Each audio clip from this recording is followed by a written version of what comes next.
Hello hi ನಮಸ್ಕಾರ friends, Sara ಅಡುಗೆ ಸಾಧನ ಚಾನಲ್ಗೆ ಸ್ವಾಗತ. ಈ ಸಮ್ಮರ್ ಸೀಸನ್ಗೆ ಚಿಕ್ಕ ಮಕ್ಕಳಿಂದ ದೊಡ್ಡೋರವರೆಗೂ ತುಂಬಾ ಇಷ್ಟಪಟ್ಟು ಐಸ್ ಕ್ರೀಮ್ ತಿಂತಾರೆ. ಇವತ್ತು ನಾನು ನಿಮಗೆ ಕುಲ್ಫಿ ಐಸ್ ಕ್ರೀಮ್ ಹೇಗೆ ಮಾಡೋದು ಅಂತ ತೋರಿಸ್ಕೊಡ್ತೀನಿ. ಇದು ತುಂಬ ಈಸಿ ಹಾಗೆ ತುಂಬ ಟೇಸ್ಟಿಯಾಗಿ ಕೂಡ ಇದೆ. ಈ ಕುಲ್ಫಿಗೆ ಯಾವುದೇ ರೀತಿಯಾದಂಥ ಕೆಮಿಕಲ್ಸ್ ಆಗಲಿ ಇಲ್ಲಾಂದರೆ ಪ್ರಿಸರ್ವೇಟಿವ್ಸ್ ಯೂಸ್ ಮಾಡ್ದೇ ಮಾಡಿದ್ದೀನಿ. ನೀವು ಇನ್ನೂ ನನ್ನ ಚಾನಲ್ನ ಸಬ್ಸ್ಕ್ರೈಬ್ ಮಾಡಿಲ್ಲ ಅಂದರೆ ಪ್ಲೀಸ್ ಸಬ್ಸ್ಕ್ರೈಬ್ ಮಾಡಿ. ಕೇವಲ 5 ಇಂಗ್ರೀಡಿಯೆಂಟ್ಸ್ ಯೂಸ್ ಮಾಡಿಕೊಂಡು ಹೇಗೆ ತುಂಬಾ ಚೆನ್ನಾಗಿರುವಂತಹ ಹಾಗೆ ತುಂಬ ಟೇಸ್ಟಿ ಕೂಡ ಇದೆ ಇದು. ಈ ಥರ ಐಸ್ ಕ್ರೀಮ್ನ ಹೇಗೆ ಮಾಡ್ಕೊಳೋದು ಅಂತ ತೋರಿಸ್ಕೊಡ್ತೀನಿ. ಇವಾಗ ನಾನು ಅರ್ಧ ಲೀಟರ್ ಹಾಲನ್ನ ಹಾಕೊಳ್ತಾ ಇದ್ದೀನಿ. ನೀವು ಬೇಕಂದರೆ ಹಸುವಿನ ಹಾಲು ಇಲ್ಲಾಂದರೆ ಎಮ್ಮೆ ಹಾಲು ಈ ಥರ ಯಾವ್ದಾದ್ರು ಗಟ್ಟಿಗಿರೋ ಹಾಲನ್ನ ಹಾಕ್ಕೊಳ್ಬೋದು, ಇಲ್ಲಾಂದರೆ ನಾರ್ಮಲ್ ಹಾಲನ್ನೂ ಹಾಕ್ಕೊಳ್ಬೋದು. ಹಾಲು ಬಿಸಿ ಆಗ್ತಿದೆ. ಇವಾಗ ನಾವು ಕೆನೆ ಕಟ್ಟದೇ ಇರೋ ಥರ ಕ್ಲೀನಾಗಿ ಮಿಕ್ಸ್ ಮಾಡ್ಕೊಳ್ತಾ ಇರಬೇಕು. ಕೆನೆ ಕಟ್ಟಿದ್ರೂ ಏನೂ ಆಗಲ್ಲ, ಬಟ್ ಅದನ್ನು ಎತ್ತಕ್ಕೆ ಹೋಗ್ಬಿಡಿ, ಹಾಗೆ ಬಿಟ್ಬಿಡಿ. ಹಾಲು ಒಂದು ಸ್ವಲ್ಪ ಗಟ್ಟಿ ಆಗೋವರೆಗೂ ಮಿಕ್ಸ್ ಮಾಡ್ಕೊಳ್ತಾನೆ ಇರಬೇಕು. ಇವಾಗ ನಾನು ಅರ್ಧ ತೆಂಗಿನಕಾಯಿನ ತೊಗೊಂಡಿದ್ದೀನಿ. ಇದನ್ನು ತುರಿದು ಮಿಕ್ಸಿಗೆ ಹಾಕ್ಕೊಳ್ತಾ ಇದ್ದೀನಿ. ತೆಂಗಿನಕಾಯಿ ಹಾಕೋದ್ರಿಂದ ಕುಲ್ಫಿಯಲ್ಲಿ ತುಂಬ ಟೇಸ್ಟ್ ಚೆನ್ನಾಗಿರುತ್ತೆ. ಇವಾಗ ನಾನು ಒಂದು 10 to 20 ml ಆದಷ್ಟು ಹಾಲನ್ನ ಹಾಕ್ಕೊಳ್ತಾ ಇದ್ದೀನಿ. ನೋಡಿ, ಈ ಥರ ಚೆನ್ನಾಗಿ ರುಬ್ಕೊಳ್ಬೇಕು. ಹಾಲಿವಾಗ ಗಟ್ಟಿ ಆಗ್ತಿದೆ. ಇಲ್ಲಿ ಸೈಡೆಲ್ಲ ಕಟ್ಟಿರೋದನ್ನೆಲ್ಲ ಕ್ಲೀನಾಗಿ ಹಾಗೆ ಒಂದು ಸ್ಪೂನ್ ಯೂಸ್ ಮಾಡ್ಕೊಂಡು ಕ್ಲೀನಾಗಿ ತೆಗಿತಾ ಇರಬೇಕು. ಇವಾಗ ನಾನು 5 ಸ್ಪೂನ್ ಸಕ್ಕರೆ ಹಾಕ್ಕೊಳ್ತಾ ಇದ್ದೀನಿ.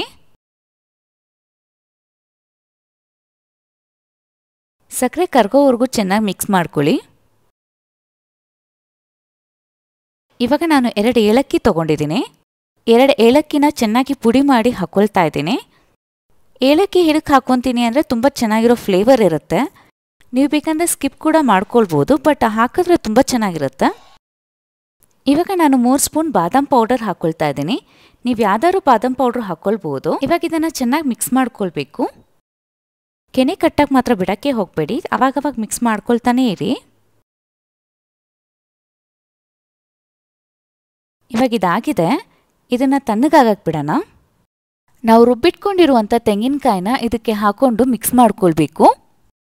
ತೆಂಗಿನಕಾಯಿ ಹಾಕೋದ್ರಿಂದ ಟೇಸ್ಟ್ ತುಂಬ ಚೆನ್ನಾಗಿರುತ್ತೆ. ಇವಾಗ ನಾವು ಇದನ್ನು ಕ್ಲೀನಾಗಿ ಮಿಕ್ಸ್ ಮಾಡ್ಕೊಳ್ಬೇಕು. ನಾನಿಲ್ಲಿ ಗಾಜಿನ ಗ್ಲಾಸ್ ತೊಗೊಂಡಿದ್ದೀನಿ. ನೀವು ಬೇಕಂದರೆ ಸ್ಟೀಲ್ ಗ್ಲಾಸ್ ಇಲ್ಲಾಂದರೆ ಪ್ಲಾಸ್ಟಿಕ್ ಗ್ಲಾಸ್ ಕೂಡ ಯೂಸ್ ಮಾಡ್ಕೊಳ್ಬೋದು, ಇಲ್ಲಾಂದರೆ ಐಸ್ ಕ್ರೀಮ್ ಮೋಲ್ಡ್ ಬರುತ್ತೆ, ಅದನ್ನು ಕೂಡ ಯೂಸ್ ಮಾಡ್ಕೊಳ್ಬೋದು. ಇವಾಗ ನಾನಿದು ಗ್ಲಾಸ್ ಒಳಗೆ ಫಿಲ್ಲಿಂಗ್ ಮಾಡ್ಕೊಳ್ತಾ ಇದ್ದೀನಿ.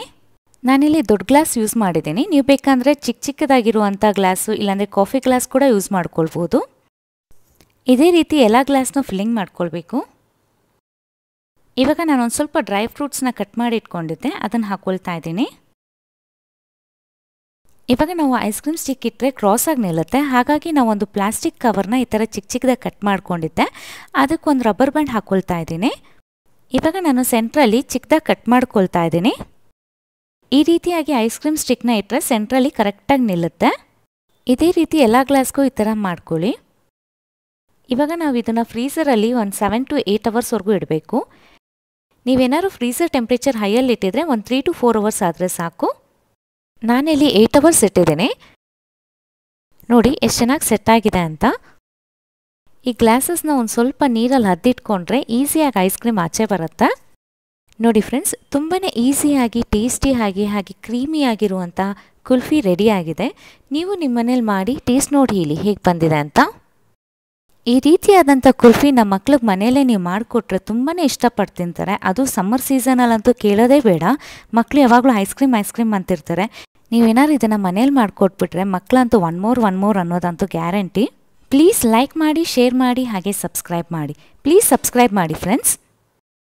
ನೀವು ಇನ್ನೂ ನನ್ನ ಚಾನಲ್ನ ಸಬ್ಸ್ಕ್ರೈಬ್ ಮಾಡಿಲ್ಲ ಅಂದರೆ ಪ್ಲೀಸ್ ಸಬ್ಸ್ಕ್ರೈಬ್ ಮಾಡಿ, ಹಾಗೆ ಬೆಲ್ ಬಟನ್ ಕೂಡ ಕ್ಲಿಕ್ ಮಾಡಿ.